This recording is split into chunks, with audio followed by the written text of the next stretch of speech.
Paul and Brittany from the Corvette Mechanics are going to show us how to adjust a creaky top on a C6 Corvette. We will try. Okay, let's do it. All right, sounds good. First off, obviously, we're going to remove the top by popping the handles on both front sides. Okay, and then we're going to release the front side, the rear side. Now, normally you could do it one of two ways. Because Brittany is here and we're trying to go around the car, I'm going to take hold of the top. But when you're doing this, you lift up in the front, simply pull it straight. Okay. You come over with the top. You always like to lay it down on a cushiony, soft piece, cloth or something like that. First thing you want to do is we are going to wipe down everything, and we're going to make sure it's nice and clean. You'll note that you will see black residue on any parts of the actual towel when you're wiping everything down. We use microfiber only because of the fact that microfiber cleans better. We want to get everything nice and clean because we want to start from a clean piece of metal or a clean weather strip. Brittany's going to finish cleaning that off. In the meantime, there are two different components that we utilize when we go in and we do a top service. One is dielectric grease. This grease is used for your metal contact points, whether it's at your anchor pins, your center hook, or the contact points at your front handle. The second part is GM weather strip lubricant. The part number is 3634770, and this is specifically engineered for weather stripping.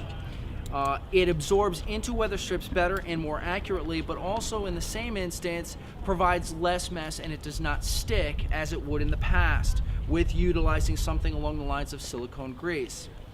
So now from this point, what Brittany's going to do, we do not have a torque wrench available. This was kind of a last minute thing. So what Brittany's going to do is she's going to make sure that our locating pins in the front and in the rear and in the front are tightened. A lot of times, top noise can be contributed to these loose pins. The actual torque is 16 foot-pounds, and that is really where it needs to be. We use 2 fingers, that way we limit the torque. This one was slightly loose. We limit the torque and make sure that everything is in good working order. 2 fingers is a simple thing to do. You can note that it does move slightly. Not bad, but certainly enough. From this point, what we'll do is we'll start by putting the weather strip lubricant on the contact points. You can see the gloss that's applied. Now, obviously, we can't cover everything, but the ends are really the most important. So we're gonna put it down on the ends here, and we're doing this prior because we want to allow the lubricant to soak in. Brittany's gonna handle the passenger side of the vehicle, but what we do is we're just gonna gently wipe the lubricant around the areas to give full contact. We want it to absorb in. And as it will, you'll notice that the surface will not be shiny after a while. It will be more dry and you'll see it dull. Key thing is we can also go down the middle here, take whatever residue is on your fingers, and usually what we'll do is we're gonna come right down, force it into the gap a little bit. Now what this is going to do is this is really going to allow a little bit more pliability to the actual weather strip itself. When the weather strip is pliable, it's able to conform to irregularities, whether the window comes up, whether it indexes down and up, and makes it more squeak free, so to speak. There's less itch, there's less noise, and it just makes it a more reliable repair over time. Silicone dielectric grease is important because this is for all metal-to-metal contact points. The grease obviously is not going to be flowing out like it would for the weather strip lubricant, and you just put a slight skim coat. You don't want to pile it on. Corvette engineering, when 6th generation was introduced, and even to the 013 model year, instructed dealerships to actually leave the lubricant that was placed on these points at the factory. Even when they were assembling 6th generation, they always lubricated the same points that we're lubricating now when they would assemble the vehicles at the factory. Now, sometimes these handles here will also loosen up. There are 2 different designs. One design is with a roller. The second design is with a solid Teflon block. Now, you're also need to lubricate the Teflon block locations. If you do not, you can still create noise. There is also a second source of noise. These are from the actual bolts that go through the handles themselves. These are T40 fasteners, and they're only torqued to 13 foot-pounds. When you remove the fasteners, you can put a slight coat of the dielectric lubricant onto the shoulder of the bolt, reinstall the bolt, and torque to 13 foot-pounds. Now from this point, we need to step over to the actual vehicle itself. That vehicle, there are several points in the vehicle that always must be addressed. The same contact points that we addressed on the top, you must address on the vehicle. If you do not, you could definitely miss something. Contact points underneath the header latch are also critical because, as you can see, dirt and dust build up over time and they too can create noises.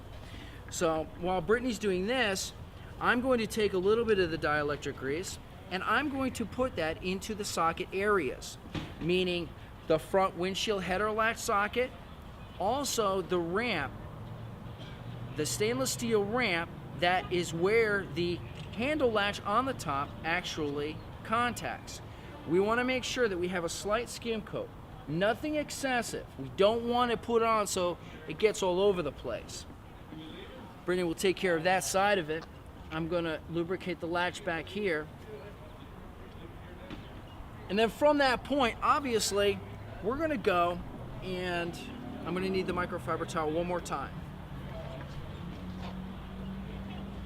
Also remember that the windshield weather strip and the B-pillar weather strip are also a solid part to this formula. You want to make sure that they are as clean as possible. Normally we do use a foaming weather strip cleaner, window cleaner, but in this particular case we just don't have any. Then you take the weather strip lubricant and you will coat the weather strip. Nice, easy coat. You don't have to pile it on, but certainly you want to get enough on to let it soak in. And as we do this, it's important to note cleanliness. And the reason why I say this is that any dirt, any corrosion, any dirt or any residue from past attempts to fix this will end up creating further leakage. And leakage, I say, only from a wind noise point of view. Most Corvettes are not out in the rain, and you know, sometimes you wash it, maybe you'll get a dot here and there of water. Certainly it's not uncommon, but you always want to make sure that all these contact points are addressed. And we're going to allow it to soak in.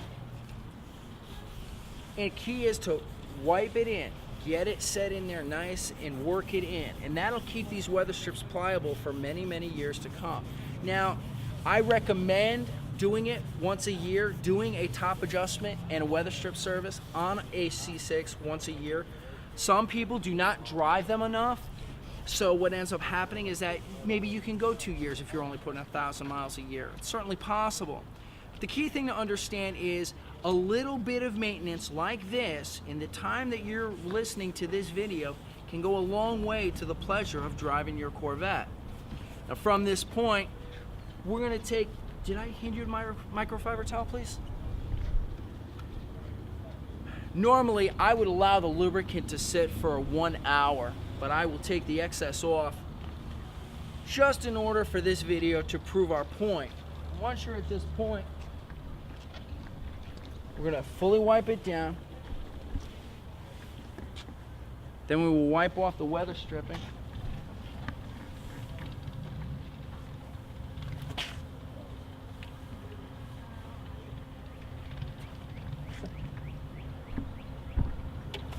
And we're ready to install the top.